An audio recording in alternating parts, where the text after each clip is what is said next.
دیکھیں مجھے پاکستان چھوڑے ہوئے 20 سال ہو گئے اور ہم سب جو پاکستانی ڈائسپورا ہے جو سب باہر رہتے ہیں جو ایک پاکستان کی اسٹرانگ آئیڈینٹی لے کے باہر گئے تھے, ہم اپنی پوری کوشش جاری رکھتے ہیں کہ کسی طرح کنٹری کو کنٹریبیوٹ کر سکیں اور ہر جو بھی موقع ملتا ہے کلچر کو شو کیس کرنے کا, کنٹریبیوٹ کرنے کا, ہم اپنی پوری کوشش کرتے ہیں کہ وہ کریں. مجھے جب جب ایسے موقع ملے میں نے اپنی فل کوشش کرنے کی. MIT میں جب میں گریجویٹ اسٹوڈنٹ تھی مجھے اپرچونیٹی ملی کہ میں پاکستان پہ پہلی کیس اسٹڈی لکھ سکوں MIT کے پلیٹ فارم سے, وہ میں نے کیا. 7 سال پہلے مجھے گوگل میں اپرچونیٹی ملی کہ میں پاکستان کا بزنس شروع کر سکوں. اس کے لیے میں امریکہ چھوڑ کے سنگاپور موو ہوئی, گوگل کا بزنس شروع کیا. ہم نے پروڈکٹس یہاں پہ گوگل کے لانچ کیے. اس کے دیکھے دیکھے فیس بک نے اپنا پاکستان کے اوپر فوکس شروع کیا. ہمیشہ فیلنگ یہ رہی کہ میں انف نہیں کر رہی تھی, جو میری کنٹریبیوشن ہو سکتی تھی it was not enough. Last year پہلی دفعہ جب یہ حکومت آئی تو مجھے فیل ہوا کہ شاید میرے جیسا بندہ واپس آ کے پاکستان میں گورنمنٹ میں رہ کے کچھ کنٹریبیوشن ملک کے اندر کر سکے. اس لیے کیونکہ مجھے یہ کانفیڈنس تھا کہ اس حکومت کو عام پاکستانی کے فیوچر کی پرواہ ہے. اور میرا ایک سمپل ایجنڈا ہے. مجھ سے لوگ بہت یہ پوچھتے آئے ہیں پچھلے 6 مہینے میں کہ ہمارا ایجنڈا کیا ہے یا تم کس سے کنیکٹڈ ہو پولیٹیکلی. دیکھیے جی شارٹ آنسر از میں کسی سے کنیکٹڈ نہیں ہوں پولیٹیکلی, نہ ہی میری کسی سے رشتہ داری ہے. اور میرا ایک سمپل ایجنڈا ہے کہ مجھے پاکستان کی ترقی دیکھنی ہے. اور یہ خالی یہ کوئی یونیک بات نہیں ہے. زیادہ تر پاکستانی ڈائسپورا اس ایک چیز کے اوپر کنسرنڈ ہے کہ پاکستان کو آگے بڑھتے ہوئے دیکھ سکیں. اور یہ بھی میں آپ کو بتاؤں کہ یہاں پہ میرے پہنچنے کی سٹوری کیسے شروع ہوئی. میں کسی کو جانتی ہوں جنہوں نے ایکچولی PM صاحب کو اباؤٹ 6-7 مہینے پہلے ایک ای میل بھیجی کہ اگر آپ ٹیکنالوجی اور ڈیجیٹائزیشن کی طرف جانا چاہ رہے ہیں تو آپ اس سے بات کریں. مجھے پتا بھی نہیں تھا کہ یہ ای میل ان کو گئی. انہوں نے یہ ای میل اپنی ریفارم ٹیم کو فارورڈ کی. اس ریفارم ٹیم نے جو بھی ایکچولی یہاں پہ بیٹھی ہوئی ہے 6-7 مہینے میرے ساتھ فالو اپ کر کے مجھے کولڈ کال کیا. انہوں نے میری ان سے جب بات کرنی شروع ہوئی اس سے میری انٹروڈکشن جہانگیر ترین صاحب سے ہوئی, جنہوں نے مجھے میرے آئیڈیاز سنے, مجھے کنونس کیا کہ واپس آؤ پاکستان, مجھے پلیٹ فارم دیا, IT منسٹر سے ملوایا, پریزیڈنٹ صاحب سے ملوایا, ملٹیپل کیبنٹ ممبر جو بھی مجھے نظر آ رہے ہیں یہاں پہ ان سے ملوایا, PM صاحب کے پاس لے کے گئے کہ بتاؤ کہ کیا ہو سکتا ہے اس چیز کے اندر, جس ٹیکنالوجی جس کے تھرو پاکستان لیپ فراگ ہو سکتا ہے. اور PM سے میری پہلی میٹنگ پہ انہوں نے ایک بات مجھے بہت کلیئرلی کی کہ تانیہ پرابلمس کی لسٹ یہاں پہ بہت لمبی ہے لیکن تم نے پرابلمس کو دیکھ کے گھبرانا نہیں ہے. ان سب کی کانفیڈنس کی وجہ سے جی مجھے کانفیڈنس یہ پیدا ہوا کہ شاید ایز این آؤٹ سائڈر جو ایک سسٹم کا حصہ میں نہیں ہوں, شاید میں واپس آ کے لیپ آف فیتھ لے کے شاید کچھ یہاں پہ کنٹریبیوٹ کر سکوں. اب کیوں میں اتنی بلش ہوں پاکستان میں اپرچونٹی کے اوپر؟ دیکھیں ہمارے 100 ملین پلس لوگ 25 سال کی عمر سے چھوٹے ہیں اس وقت. تو فار ایوری پاکستانی جو ریٹائر ہوگا اگلے 20 سال میں 3 ینگ پاکستانیز ورک فورس کو انٹر کریں گے. یہ 3 پاکستانیز ٹیک سیوی ہیں, ان کو technology is a part of their lives. ہماری مڈل کلاس اسٹرانگ ہے اور گروئنگ ہے. کنزیومر اسپینڈنگ ہر ورٹیکل میں آپ دیکھیں کنزیومر اسپینڈنگ گرو کر رہی ہے. ٹیکنالوجی کی پینیٹریشن ابھی ہر ورٹیکل میں بہت کم ہے. تو آپ اگر اسی کو دیکھ لیں ایز این اپرچونٹی, چاہے وہ ٹرانسپورٹ ہو, چاہے وہ کامرس ہو, چاہے وہ پیمنٹس ہو, ہر ورٹیکل میں $1 بلین کمپنیز بننے کی اپرچونٹی ہے پاکستان میں. آج 70 ملین پلس ہمارے broadband internet connected users ہیں, 70 million plus amongst the largest in the world. اور سب سے امپورٹنٹ چیز ہمارا ٹیک ٹیلنٹ لوکلی اور ہمارا جو ٹیک ڈائسپورا ہے جو پچھلے ڈیکیڈ سے باہر کمپنیاں شروع کر رہا ہے, کمپنیوں کو اسکیل کر رہا ہے, ان کو بیچ رہا ہے, یہ سب لوگ آج تیار ہیں پاکستان کی ترقی کی طرف کنٹریبیوٹ کرنے کے لیے. اور گورنمنٹ کا رول دیکھیں, گورنمنٹ کا رول اس میں بہت سمپل ہے.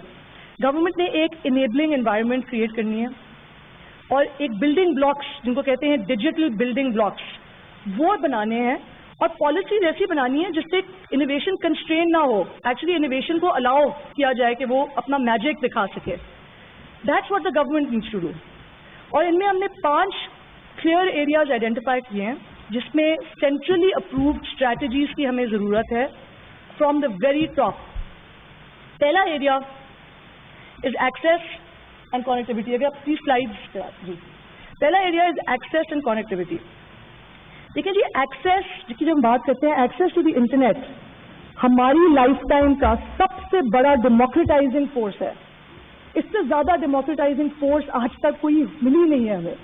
آج جو ہمیں access to information is equals access to knowledge. ہم جو کہتے آئے ہیں روٹی کپڑا مکان, اس کو ہمیں چینج کر کے روٹی کپڑا مکان اور انٹرنیٹ اب کہنا ضروری ہے, کیونکہ اس کو گورنمنٹ نے اس کو ایوری پاکستانی کا رائٹ سمجھ کے اس کو آگے بڑھانا ہے. اب آپ اگر دیکھیں ہمارا فوجی جو سیاچن میں بیٹھ کے سرو کر رہا ہے, اس کو ہفتے میں ایک اپرچونٹی ملتی ہے اپنے بچوں سے بات کرنے کی, ویڈیو کال کرنے کی. اس کو ایک کانفیڈنس ہونا چاہیے کہ جدھر مرضی وہ ہے, اس کی جدھر مرضی جس کے بچے ہیں, جس مرضی ٹاؤن میں ہیں, جس مرضی اسٹیٹ میں ہیں, کہ وہ ویڈیو کال جب کرے تو وہ کلیئرلی ان سے بات کر سکے, ان کی ایکسیس اور کنیکٹیوٹی اسٹرانگ ہو. دوسرا مین پلر ہم کہتے ہیں ڈیجیٹل انفراسٹرکچر. لیکن جس طرح ملکوں میں فزیکل انفراسٹرکچر ہوتا ہے, روڈ ہوتے ہیں, اسی طرح پاکستان میں گورنمنٹ کو ایک ڈیجیٹل انفراسٹرکچر کھڑا کرنے کی ضرورت ہے. اب اس میں امیزنگ بات یہ ہے کہ ہمارے پاس ایک قومی اثاثہ ہے جس کا نام ہے نادرا. نادرا آلریڈی بنا ہوا ہے. آپ نے پوری اپنی پاپولیشن کی آئیڈینٹی کو ڈیجیٹائز کیا ہوا ہے, ایوری بڈی از فنگر پرنٹڈ. اس کو لے کے ہم نے ایک پبلک گڈ کی طرف جانا ہے, اور اس کے اوپر ہم نے اور پبلک گڈ بنانے ہیں. پیمنٹ سسٹم جس کے اوپر اسٹیٹ بینک آلریڈی بہت اچھی لانچ پچھلے مہینے کر چکی ہے, اور اس کے اوپر کام شروع ہو گیا ہے. جب آپ ان پبلک گڈس کو بنا کے ریڈی کر دیتے ہیں, اس کے اوپر پرائیویٹ سیکٹر آ کے پھر انوویٹ کر سکتا ہے. میں آپ کو ایک ایگزامپل دیتی ہوں کہ میرا ڈرائیور ہے عباس, جو کراچی میں رہتا ہے. رحیم یار خان سے اس کا تعلق ہے.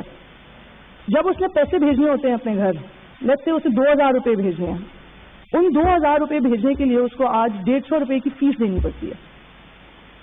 اگر ملک نے اپنا ڈیجیٹل انفراسٹرکچر صحیح سے بنایا ہو تو یہ پیمنٹ وہ فیس کے لیے بھیج سکتا ہے. وہ 150 روپے جو آج اس کے فیس میں کٹ رہے ہیں, وہ 150 روپے اس کے بچوں کی ایجوکیشن کی طرف جا سکتے ہیں. تیسری چیز دیکھیں, ای گورنمنٹ. آپ نے سب ای گورنمنٹ کی بات کرتے ہیں. مجھے بتائیں کہ کیوں پاکستانیوں کے لیے اتنا مشکل ہے گورنمنٹ سروسز کے ساتھ ڈیل کرنا آج. کیوں ہمیں لائنوں میں کھڑا ہونا پڑتا ہے. آپ کو ڈومیسائل کروانا ہے, آپ کو لینڈ ریکارڈ نکلوانا ہے, چلان بھروانا ہے, بلز پے کرنے ہیں. کیوں ہمیں لائنوں میں کھڑے ہونے کی ضرورت ہے؟ آپ سب فنگر پرنٹڈ ہیں, کوئی آپ کے پاس آئیڈینٹی ہے, ہر چیز ہم لنک کر سکتے ہیں تاکہ ان چیزوں میں آسانی پیدا ہو سکے. اور گورنمنٹ کے اپنے پروسیسز دیکھیں. دیکھیں گورنمنٹ میں یہ حکومت آئی تھی اس پرومس کے ساتھ کہ ٹرانسپیرنسی پیدا ہوگی. ٹرانسپیرنسی کا سب سے آسان طریقہ از ڈیجیٹائز کرنا گورنمنٹ کے پروسیسز. پروکیورمنٹ کا آپ ایگزامپل لیں. اس وقت پاکستان میں پاکستانی گورنمنٹ 3 ٹریلین روپیز کی پروکیورمنٹ کرتی ہے. 3 ٹریلین روپیز, لارجلی ان ڈیجیٹائز پیپر بیس.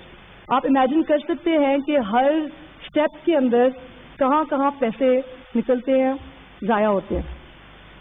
ہمارا کام ہے اگر ہم اس پروکیورمنٹ پروسیس کو لے کے اس کو ہم ڈیجیٹائز کر سکیں. میں ایک ایگزامپل آپ کو خالی دے رہی ہوں. آپ امیجن کریں کہ اس کی سیونگ کیا ہے پاکستانی گورنمنٹ کو. چوتھی چیز, ڈیجیٹل اسکلنگ اینڈ لٹریسی. دیکھیں جی, ہم نے اگر نالج اکانومی کی طرف ٹرانزیشن کرنا ہے تو ہمیں سائنس اور ٹیکنالوجی ایجوکیشن کو امبریس کرنا ہے ایٹ دا ینگسٹ لیول. ہمیں اپنے چھوٹے بچوں کو پریپیئر کرنے کے لیے سائنس اینڈ ٹیکنالوجی کی education has to be commonplace. ہماری یونیورسٹی لیول پہ کریکولم جو اس وقت ہمارے بچے پڑھ کے نکل رہے ہیں 4 سال کے بعد, وہ آؤٹ ڈیٹڈ ہیں. دے آر ناٹ ریڈی کہ وہ گلوبل اکانومی میں پارٹیسپیٹ کر سکیں. اگر ہم نے اس کو اس وقت فکس کرنا نہ شروع کیا تو اس کی پرابلم ہمیں 10 سے 20 سال کے بعد نظر آنی شروع ہوگی. تو یہ انکریڈبلی امپورٹنٹ کہ ہمیں ایک عارفہ کریم کی پاکستان میں نہیں, ہمیں ہزاروں عارفہ کریمز کی ضرورت ہے. اور جب تک ہم اپنے کریکولم کو فکس کرنا نہیں شروع کریں گے اور اس کی طرف نہیں آگے بڑھیں گے تو یہ بات پاسبل نہیں ہو سکتی. اور دیکھیں جی, 5ویں چیز از انوویشن اینڈ انٹرپرینورشپ. اس کے اندر گورنمنٹ کا کی رول ہے کہ ایک انوائرمنٹ ایسی پیدا کریں کہ انویسٹرز کمفرٹیبل فیل کریں کہ وہ آ کے پیسے انویسٹ کر سکیں کمپنیز کے اندر. آپ کے چھوٹے اسٹارٹ اپ ٹیک اسٹارٹ اپ جو ہیں ان کے لیے آسانی پیدا کریں کہ وہ اپنی کمپنیاں کھول سکیں, اپنے بینک اکاؤنٹس کھول سکیں, پیسے جب ان کے آئیں ان کو ایکسیس کر سکیں, کمپنیز کو اسکیل کر سکیں. اس وقت جب آپ ٹیک اسٹارٹ اپ سے بات کرتے ہیں ان کو ہر اس چھوٹی چھوٹی اسٹیپ کے اندر مشکلیں آتی ہیں. اور دیکھیں جو ہماری ینگ پاپولیشن ہے, جو ہماری 100 ملین اسٹرانگ کی ینگ پاپولیشن ہے, آپ کا خیال ہے ان کی فیوچر جابس کدھر سے آئیں گی؟ ان کی فیوچر جابس ٹیکنالوجی کے تھرو آئیں گی. آج پاکستان اس اسٹیج پہ ہے جہاں پہ انڈونیشیا پچھلے 8-9 سال پہلے تھا. انڈونیشیا میں پچھلے 10 سالوں میں $5 بلین پلس کمپنیز ٹیکنالوجی میں بنی ہیں. $5 بلین پلس کمپنیز. انہوں نے کلیکٹیولی انڈونیشین اکانومی میں اتنی کنٹریبیوشن کی ہے کہ it's in the billions of dollars. انہوں نے جابس اتنی کریٹ کی ہیں جو ٹریڈیشنل اکانومیز پہلے نہیں کر سکیں. دیر از نو ریزن کہ پاکستان میں $5 بلین کمپنیز اگلے 5 سال میں نہیں بن سکتی اگر ہم نے انوائرمنٹ صحیح کریٹ کی. اور ہمارے پاس سب چیزیں ہیں, ہمارے پاس سارے جو کہتے ہیں انگریڈینٹس, سارے انگریڈینٹس ان پلیس ہیں. ہم نے اب یہ کرنا ہے کہ ہم نے ایک سینٹرلائزڈ مینڈیٹ اور سینٹرلائزڈ سیٹ اپ کے ساتھ جو at the highest level empowered ہے, ہم نے اس کو سب کو ساتھ لے کے بڑھنا ہے. ہمارا کام آج یہ ہے کہ ہم ایک ڈیجیٹل جرنی کی طرف پہلا قدم لے رہے ہیں. اب اگلے 3 سے 6 مہینے میں ہم نے ہر پلر کے سارے جو اسٹیک ہولڈرز ہیں ان کے ساتھ مل کے ہم نے clear target with clear owners نکالنا ہے اور ہم نے ان کو پبلش کرنا ہے. اور ہمیں پرائم منسٹر صاحب نے یہ پرسنلی یہ کمٹمنٹ دی ہے کہ اس کو وہ خود مانیٹر کریں گے. دس از سچ اے بگ نیشنل پرائیورٹی. اور دیکھیں یہ بات یہ کسی ایک بندے کی بات نہیں ہے, یہ کوئی ایک بندہ یا کوئی ایک ادارہ نہیں کر سکتا, یہ ایک شہر اور ایک صوبے کی بات نہیں ہے. This is about putting Pakistan on the map. جب تک ہم اس کو ساتھ مل کے کرنا شروع نہیں کریں گے ہم اس ملک کو لیپ فراگ انٹو دا فیوچر نہیں کر سکتے. اور یہ آخری بات میں یہ کہنا چاہوں گی کہ آپ کے اگر آئیڈیاز ہیں جس کے تھرو آپ کے خیال ہے ٹیکنالوجی آ کے اس ملک کو ٹرانسفارم کر سکتی ہے, پلیز ریچ آؤٹ کریں. اگر آپ ڈائسپورا کا حصہ ہیں اور آپ ادھر آ کے کنٹریبیوٹ کرنا چاہ رہے ہیں, پلیز آپ ہمیں ریچ آؤٹ کریں. یہ کام ہم سب ساتھ مل کے جب تک نہیں کریں گے ہم اس سے آگے نہیں بڑھ سکیں گے. اور لیکن چینج, ایک ریولیوشن لانے کے لیے, چینج لانے کے لیے ہر ایک بندے کو اس کا حصہ بننا پڑتا ہے. اس کمرے میں آج ہم سب کو کمٹمنٹ کرنے کی ضرورت ہے کہ ہم اس ریولیوشن اور اس چینج کا حصہ بننے کے لیے تیار ہیں اور ہم سب اس کو ساتھ مل کے آگے بڑھائیں گے. اور جو اسکیپٹکس ہیں, میں اسکیپٹکس کو یہ کہنا چاہوں گی کہ کوشچن ہمیں یہ نہیں پوچھنا کہ پاکستان میں ہو سکتا ہے یا نہیں ہو سکتا. کوشچن ہم نے یہ پوچھنا ہے کہ ہم اس کو کتنی جلدی شروع کر سکتے ہیں. Thank you.